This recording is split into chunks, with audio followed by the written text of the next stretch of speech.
Eu acho que o Endrick vai jogar a Copa, né, Monique? Pois é, eu acho que o Endrick acabou surpreendendo o Ancelotti também nesse sentido, né? Mais uma vez, assim como no início do trabalho com o Dorival, que o Endrick entrou e mudou os jogos, ele faz isso ontem, né? Ele entra e tem uma ótima participação, sofre o pênalti, dá o passe pro Martinelli. E eu acho que mudou a percepção, né? A gente também ficou com essa sensação. Todo mundo aqui tinha entendido o Ancelotti falando de um Endrick muito mais para a próxima Copa. E ontem já vendo um Ancelotti balançando pelo que viu do que o Endrick pode entregar, né? O Endrick pode ser esse fator surpresa, ele pode entrar e mudar jogo de fato. E foi isso que ele fez, né? Se agarrando à oportunidade única que ele tinha, fez, né, esse processo de mudança, de sair do Real, ir para o Lyon, tentar alguma coisa nova, um fato novo para na última da hora conseguir uma oportunidade na seleção e conseguiu. Então eu acho que o Endrick entra de fato na briga, né?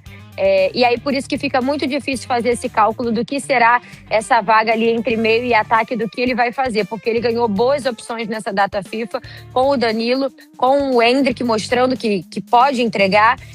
O Igor Thiago me parece ser o único que tem a característica ali mais do centroavante diferente que ele poderia levar. Não sei se o Igor Thiago se garantiu, até que ele vinha levando muito o Richarlison também. Mas eu acho que ele conseguiu observar no geral o que ele queria observar, André, e para ele poder definir essas vaguinhas finais que estão faltando. O Danilo, ele hoje, na minha lista, ele estaria na frente do Andrei, por exemplo. Não que o Andrei seja ruim, nem que... Mas ontem a gente estava falando sobre isso antes do jogo. Você achava que o Danilo estava ali por fora, de repente e tal. Eu acho que ele vai jogar a Copa, o Monique Danella.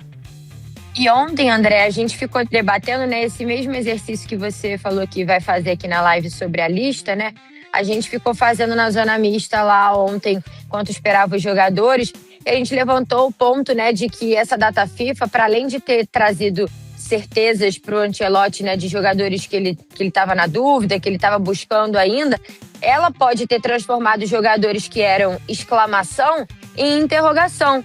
E 2 jogadores que a gente fez esse ponto foi o Andrei e também o João Pedro, que eram jogadores que estavam certos na lista, né, na cabeça do Ancelotti, e que, pelo que demonstraram nessa data FIFA, talvez tenham colocado um pouco de dúvida ali. Mas eu não sei o que o Ancelotti vai fazer. Eu gostaria até de ter perguntado isso para ele ontem na entrevista coletiva, mas da forma como funciona, né? Se eu sair da zona mista, depois eu não tenho lugar para fazer a zona mista. Mas se ele, depois do que ele viu do Danilo, ele estaria disposto a, de repente, tirar uma vaga dos 9 atacantes e levar 6 meias.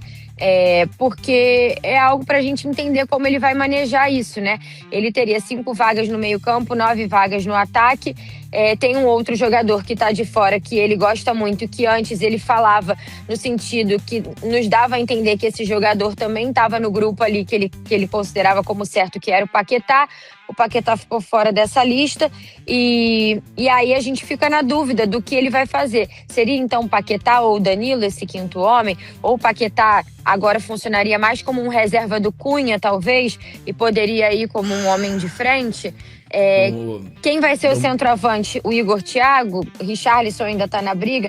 Como que ele faria, né? Na teoria, eu acho que ele tem a dúvida do centroavante. Se o João Pedro e o Andrei estiverem dentro, né? Ele tem a dúvida do centroavante e teria mais uma vaga em aberto, que ele poderia deslocar essa vaga para levar mais um atacante ou mais um meia. Mas eu acho que o Danilo, ele saiu muito na frente.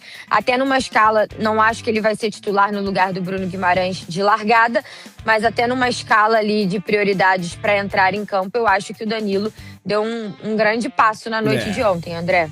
A minha sensação é que você não dá pra ir pra Copa do Mundo sem levar um psicopata que nem o Endrick. Ele é um psicopata, pô. Cara, a mentalidade, e eu sinto muito bem quando eu vou falar disso, que é a coisa de não negociar jogadas. A mentalidade que esse moleque tem é inegociável numa Copa do Mundo. Ele vai entrar todos os jogos, porra, ele é maluco, pô. Você olha pro banco, ele tá, porra, ele tá com o olho vidrado. Ele é um animal enjaulado, ele tá com o olho vidrado, ele tá se batendo, mordendo a orelha, ele é maluco. Ele tem apetite. Você precisa ter esse cara na Copa do Mundo, cara. Esse cara, ele pode mudar qualquer jogo na Copa. É inegociável, cara. Né? E aí, nem que você leve ele... ele é o futuro da seleção. Tá, mas o futuro pode ajudar no presente. Mesmo que ele seja o futuro, e o Endrick vai ser o futuro da seleção, é inegociável, não dá pra não levar esse moleque. Ciclo. O Danilo ontem, ele fez algo muito parecido com o que o Bruno Guimarães estava fazendo na seleção, que é o segundo volante que pisa na área. Foi o jogo contra pisa na a área. Coreia. Passe pro Estevão. O jogo contra a Coreia, o Bruno que tá pisando na área toda hora pra achar passe, pra finalizar. Isso é fato. E ele transforma o Brasil com bola e às vezes em contra-ataque, porque tem muita força física, né? Em vários momentos vira um 4-1, você tem o Casemiro, 3-2, né? Tô fazendo minha conta, tá certa, Mas né? eu acho 4, que 1, 3, 2. o BG ele tem mais a característica da achada do passe do que o Danilo. Do que o Danilo, Não, mas eu acho que... é rápido, né? O Bruno é mais de tocar. E eu acho que o Danilo, ele vai pisar, principalmente porque ele tem uma pisada na área muito forte. A gente vê, o Danilo é um dos artilheiros do Botafogo na temporada. Gols já, pô. Se não me engano, é o segundo ou terceiro artilheiro do Campeonato Brasileiro. Ele pisa muito na área e vai abrir muito espaço, porque a ideia de jogo do Ancelotti é o Vini vai atrair muito marcação pelo lado esquerdo. Aconteceu ontem algumas vezes. O Vini vai atrair 2, 3 caras pra perto dele, e se ele tiver a tranquilidade de olhar pro lado e tentar o passe, como ele fez 3 vezes ontem, 2 pro Danilo, 1 pro Matheus Cunha, vai ter alguém na frente da área com espaço pra finalizar.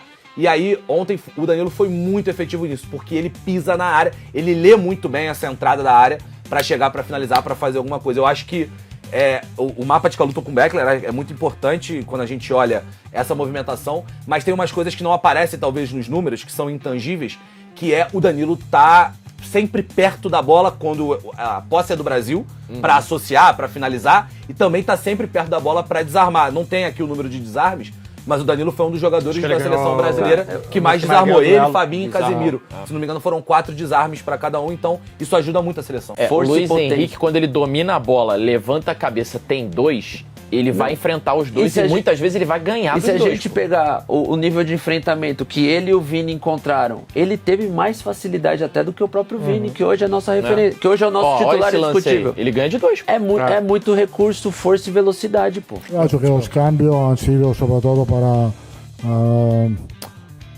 meter perna fresca no campo, Hendrick, Igor Thiago, Martinelli e Ryan, porque a verdade é que na frente han trabalhado muito.